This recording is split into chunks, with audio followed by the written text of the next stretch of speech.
आवास योजना को लेकिन आसला बहुत बड़ खुशी खबर। जो मैंने प्रधानमंत्री आवास योजना आपण मैंने अनै बसंती आपण मान लगी बहुत बड़ खुशी खबर आसला कहीं आपण मैंने जाथे 2 कोटी अधिक घर मंजूर कर सारे कि रिपोर्ट रे दर्शा जाइए कौ मैंने बात पड़े कौ मैंने पाइबा योग्य हे आपण मान भिडियो संपूर्ण भाव जनई आपण मैंने जाथे कि प्रधानमंत्री आवास सर्वे आपण मानकर टेस्ट ट्रायल हिसाब से आपण मानकर नोटिस टी दि जाइए आपण मैंने चाहिए निजे भी चेक करेंगे तो यहाँ किपर चेक करेंगे ताकू आप डिस्क्रिप्शन तले लिंक देदेवी चाहिए आपण मैंने घरे बसी सर्वेर किपर ट्रायल सर्वे होता ता भी आपण मैंने देखिपारे।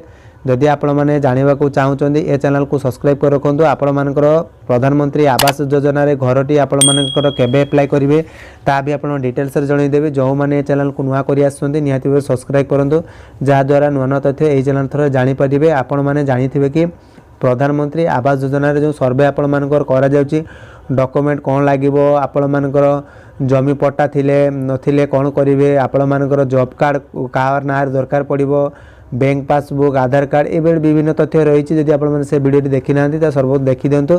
तो आज वीडियो रे आपण मानको एक गणमाध्यम रिपोर्ट अनुसार जणाउची जानि पारिबे आपण मानकर प्रधानमंत्री आवास योजना सर्वे आपण मानकर केबेठार हम तो ये आपण देखि पारथि संवाद न्यूज रे प्रकाश पाई आपण मानकर नुआ वर्षर उपहार देले मोदी गरीब मानक मिलिबो आहुरी 2 कोटी घर। जो माने मध्यवर्ती परिवार घर बा गरीब घर जो माने ग्रामांचल बसवास करछन सेमानक लागि घर दिज्व। तो केबे सर्वे हेबो कौन सब कि उल्लेख कराई ना आपण मैंने जानी कि बीजेपी 2024 लोकसभा निर्वाचन इस्ताहार प्रधानमंत्री आवास योजना अधीन में आउ 3 कोटी घर निर्माण प्रस्तुति देइथिला।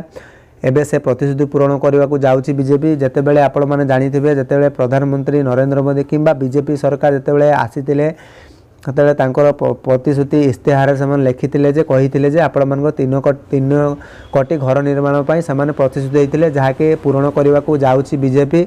एथिरे मध्ये आउरी तथ्य उल्लेख करा जायछि जे जेउ देइथिबा प्रतिश्रुति पूरण कले मोदी सरकार गरीबों को नूतन वर्ष रे देले उपहार। प्रधानमंत्री नरेंद्र मोदी देशर गरीबों को रहिया पई अधिक 3 कोटी घर देवाक प्रतिश्रुति देइथिला। 2024 लोकसभा निर्वाचन इस्ताहार प्रधानमंत्री आवास योजना अधीन में आउ 3 कोटी घर निर्माण बोली से प्रतिश्रुति देइथिला।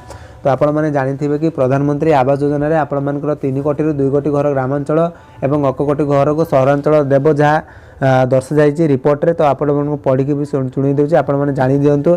तो ये आपण मैंने देखिपारे कि सूचना मुताबक 3 कोटी रु 2 कोटी घर ग्रामांचल पई आपण मानकर जते 3 कोटी आपण मानक दिया जाउची सेतिरे 2 कोटी आपण मानक ग्रामांचल पई आ 1 कोटी घर जो मान सहर रे बसवास करूछन्ती सेमानक लागि एबे ही प्रतिश्रुति पूरण करने को जाउची बीजेपी सरकार। ए नहीं वर्ष आरंभ हिताधिकारी को चिन्हट करने सर्वे आरंभ हेबो।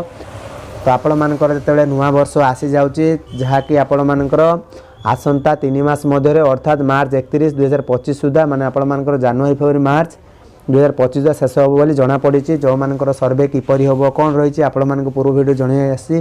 तो बर्तमान ऑनलाइन रे आसी नै जेहेतु नुआ वर्ष आपण मानकर गत काली हेबा जाउची। तो नुआ वर्ष रे केबे सर्वे हम आपण मानक डिटेल्स रे जणै देबी आपण माने किपरि अप्लाई करिवे जनसेवा केंद्र को आपण मानक जीवा पई पड़िबोनी निजे चाहिए आपण माने किपर सर्वे करेंगे ता भी आपण मानक भिडियो थरे जनईदेवी। डिसेम्बर 27 रे ए नहीं समस्त राज्य को चिट्ठी पठा जाइए बा जना पड़ी।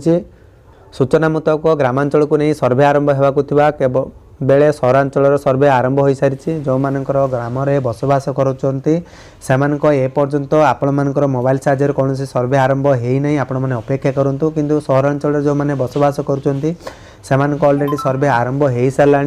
तो आपण मैंने जानिथिबे कि अतिरिक्त 3 कोटी घर निर्माण पाई मार्च 31 2029 भितर समाप्त करिवे बोली लक्ष्य रखिछन्ती। माने मार्च 31 2029 भितर 3 कोटी जो घर आपण मानको मंजूरी दिया जिवो से 2029 सुधा शेष मध्य रहिछि। ता आपण माने जानि पारुथबे आपण माने अपेक्षा करंतु आपण सर्वे कि परिबो ता नै आपण मानको जणै देबी। आपण मानको मन जति किछि डाउट रहउछि आपण माने कमेंट सेक्शन लेखि जणांतु ताको आपण संपूर्ण सहाय्य करि परिबे। एतिला जे संपूर्ण अपडेट तो सेतिक पर्यंत रहउछि। जय Jagannath bye bye take care.